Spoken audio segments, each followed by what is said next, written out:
শিৱসাগৰৰ জয়সাগৰ আৰক্ষী চকীৰ অন্তৰ্গত সিংহদুৱাৰ বগীদলত কালি বিয়লি এক ভয়ংকৰ বিস্ফোৰণ হৈছিলে আৰু সেই বিস্ফোৰণত দুগৰাকী লোক গুৰুতৰভাৱে আহত হৈছিলে আৰু সেই বিস্ফোৰণ হোৱাৰ মূল কাৰণ হ'ল যে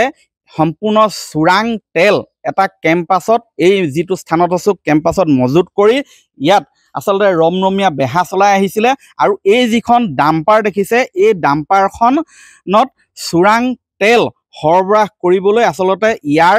এটা অংশ ভিতৰৰ এই ডাম্পাৰখনৰ ভিতৰত টেংকাৰ হিচাপে ইয়াত নিৰ্মাণৰ কাম চলি আছিলে ৱেল্ডিং কৰি আছিলে ভিতৰৰ অংশটো যাতে তেল সৰবৰাহ কৰিব পাৰে সেই হিচাপত আচলতে ইয়াত নিৰ্মাণ কৰি থাকোঁতে বিস্ফোৰণ হৈছিলে আৰু ওপৰৰ অংশত আচলতে বালি বা মাটি বিভিন্ন সামগ্ৰী যাতে কঢ়িয়াই নিব পাৰে সেই হিচাপে এই ডাম্পাৰখন নিৰ্মাণ কৰি আছিলে আৰু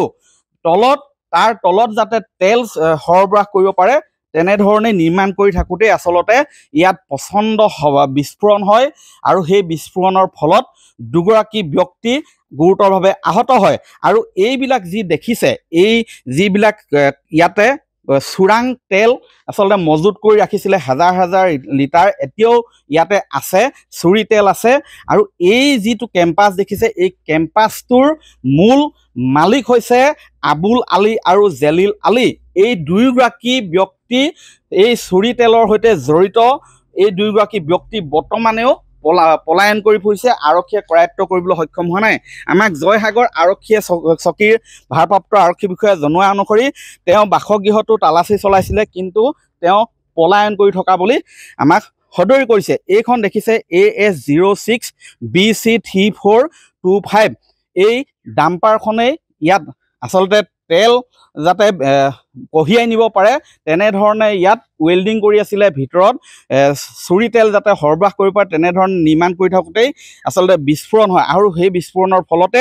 জেলিল আহমেদ নাজিৰাৰ নমাটিৰ জেলিল আহমেদ আৰু মুজাকিৰ আলী নামৰ দুগৰাকী শ্ৰমিক গুৰুতৰভাৱে আহত হয় আৰু তেওঁলোক বৰ্তমানেও ডিব্ৰুগড়ৰ অৱস্থিত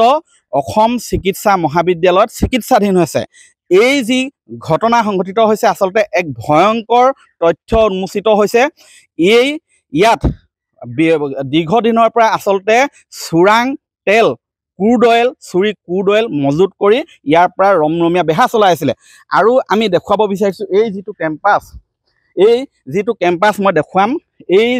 যিখন ছাদ দেখিছে সেই ছাদখনৰ আচলতে তলতে আছে বৃহৎ আকাৰৰ এটা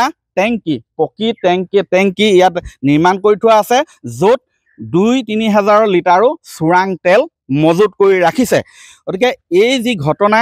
চোৰাং তেলৰ ৰমৰমীয়া বেহা চলাই আছে সেই বেহা চলোৱাই থকাৰ যি মূল অভিযুক্ত তথা এই কেম্পাছটোৰ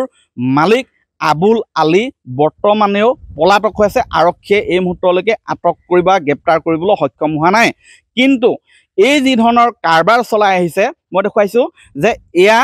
কেৱল এইটোৱেই ঘটনা প্ৰথম নহয় শিৱসাগৰ জিলাত যোৱা এটা বৰ্ষত কেইবাগৰাকী ব্যক্তি এনেধৰণৰ চোৰাং তেল সৰবৰাহ কৰোঁতে বা মজুত কৰোঁতেই মৃত্যুমুখত পৰিছে যোৱা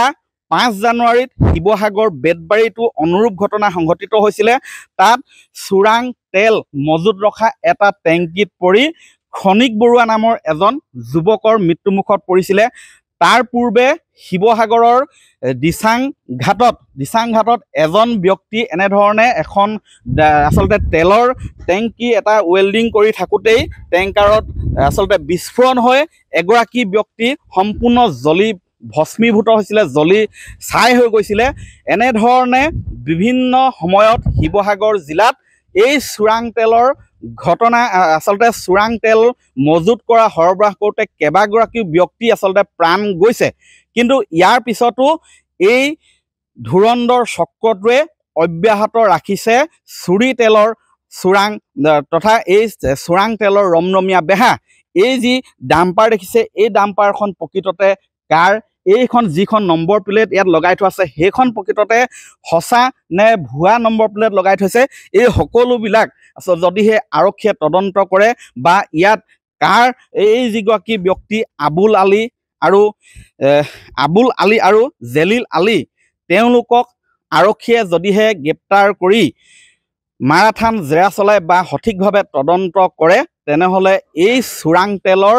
যি চক্ৰ সেই চক্ৰটোৰ বহু তথ্য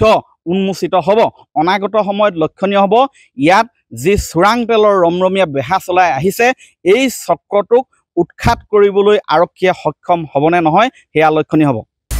আপুনি বিচৰা বাতৰি পাব কেৱল নিউজ 18 এপত। নিউজ 18 এপ ডাউনলোড কৰিবলৈ স্কেন কৰক এই QR কোড। গুগল প্লে ষ্টৰতো পাব এই নিউজ 18 এপ।